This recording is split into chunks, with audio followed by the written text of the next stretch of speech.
كان الله غفورا رحيما. ومن تاب وعمل صالحا فإنه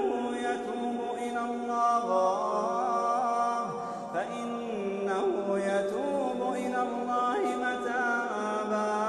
والذين لا يشهدون الزور وإذا مروا باللغو مروا كراما.